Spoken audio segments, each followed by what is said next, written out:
Inserting pictures helps to enrich and beautify the slides. Take this Word document as an example. First, place the cursor in the position to insert a picture. Click Edit and enter Tools.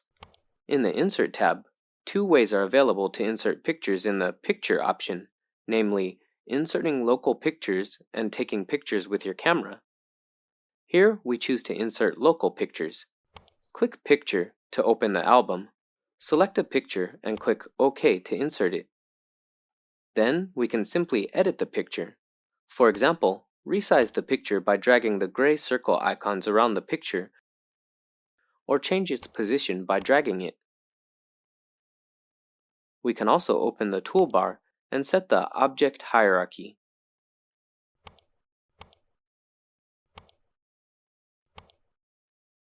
In addition, we can edit the picture further. For example, copy, cut, and paste the picture. Here we copy this picture and paste it to another slide. Then we can crop the picture.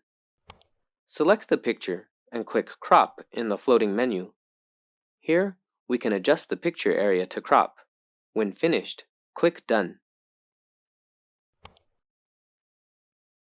If you're unsatisfied with the cropped picture, you can reset it by clicking Crop again and clicking Reset. We can also customize the cropping shape. Click Shape Crop, and we can choose one shape to crop the picture. Here we try to crop a heart-shaped picture and click the Save icon when finished. Now we get a heart-shaped picture.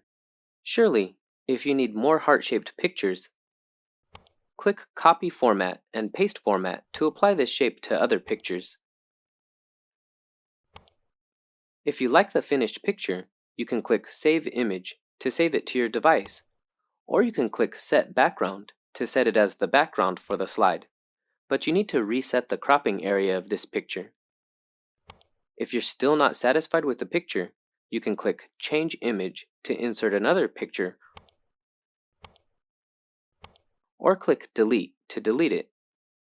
More convenient and interesting functions of PPT are available in WPS Office for PC, and you're recommended to download and explore it.